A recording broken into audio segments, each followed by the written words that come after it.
Hi friends, welcome to WinNest Samayal. இன்னைக்கு நம்ம என்ன ரெசிபி பார்க்க போறோம் தெரியுமா?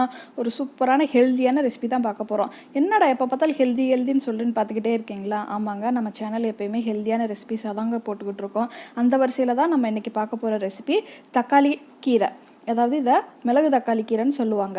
இதை ஏன் ஹெல்தின்னு சொல்கிறேங்கிறத நம்ம இந்த வீடியோக்குள்ளே போய் பார்க்கலாம். அது மட்டும் இல்லாமல் ஒரு இன்ட்ரெஸ்டிங்கான ஃபேக்ட்டையும் நான் இந்த வீடியோக்குள்ளே சொல்லியிருக்கேன். அதனால் இந்த வீடியோவை கடைசி வரைக்கும் ஸ்கிப் பண்ணாமல் பாருங்கள். அதுக்கு முன்னாடி நீங்கள் நம்ம சேனலில் சப்ஸ்கிரைப் பண்ணலையா? சப்ஸ்கிரைப் பண்ணிவிட்டு பக்கத்தில் இருக்க பெல் ஐக்கனையும் ப்ரெஸ் பண்ணுங்கள். அப்போ தான் நாங்கள் அடுத்தடுத்து போகிற வீடியோஸ் எல்லாம் உங்களுக்கு நோட்டிஃபிகேஷனாக வரும். வாங்க இப்போ நம்ம வீடியோக்குள்ளே போய் பார்க்கலாம்.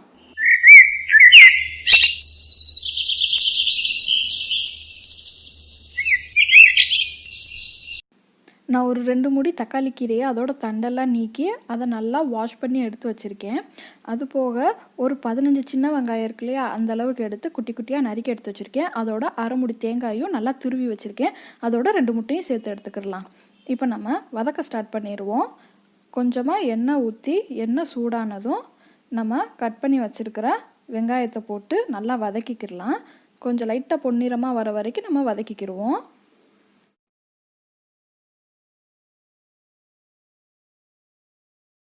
இந்த மாதிரி நல்லா வதக்கி விட்டுக்கிடலாம். 2 பச்சை மிளகா போட்டிருக்கேன். பச்சை மிளகா பழுத்தனால தான் அது செவப்பாக தெரியுது. நம்ம காரத்துக்கு தந்தாப்பில் போட்டுக்கிடலாம். கொஞ்சமாக சீரகம் போட்டு நல்லா வதக்கி விட்டுக்கிடலாம். பாருங்கள், இந்த அளவுக்கு வதங்கட்டும். இந்த டைமில் நம்ம முட்டை ஆட் பண்ணிக்கலாம். நான் 2 முட்டை எடுத்துருந்தேன் இல்லையா, அதை 2ஐயும் உடச்சி நம்ம ஆட் பண்ணிக்கிடலாம். ஆட் பண்ணிவிட்டு நல்லா வதக்கி விட்டுக்கிடலாம். அந்த முட்டை வந்து நல்லா வேகிற வரைக்கும்.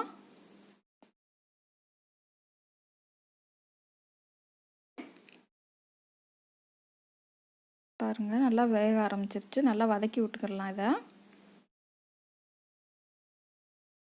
நம்ம முட்டை நல்லா வதங்கிருச்சு. இப்போது இந்த டைமில் வந்துட்டு நம்ம வாஷ் பண்ணி எடுத்து வச்சுருக்கிற கீரையை ஆட் பண்ணிக்கிடலாம்.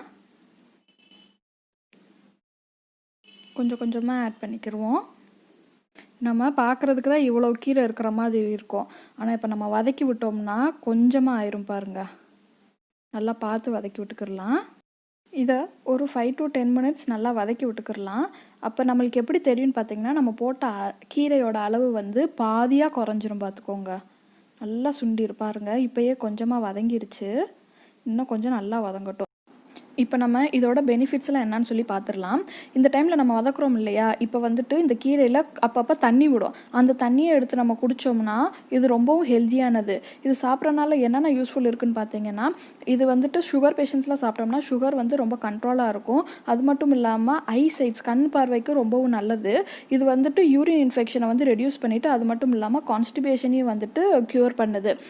அது மட்டும் இல்லாமல் இது வந்து வாய் புண்ணு, அல்சர் இது எல்லாத்தையுமே வந்து க்யூர் பண்ணுது. அது மட்டும் இல்லாமல் வந்து நம்ம வயிற்றில் வந்துட்டு இது இருக்கும் இல்லையா, புழு இருக்கும் இல்லையா, அதையுமே வந்து இது வந்து சாகடிக்குது. இப்போ நம்ம இந்த டைமில் வேணுங்கிற அளவுக்கு உப்பு ஆட் பண்ணிக்கலாம்.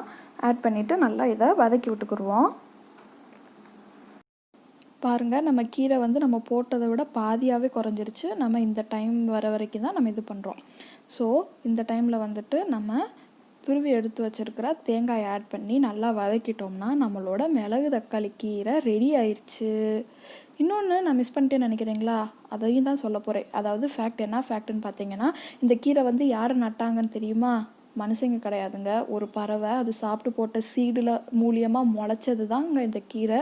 பார்த்தீங்களா, அது சாப்பிட்டு போட்ட முளைச்ச கீரையை தான் நம்ம சாப்பிட்றோம். அது மட்டும் இல்லாமல் அதை நான் வீடியோவாகவே எடுத்து போகிறேன்னா அது எந்த அளவுக்கு நல்லா ஆரோக்கியமாக வளர்ந்துருக்குதுன்னு பாருங்கள்.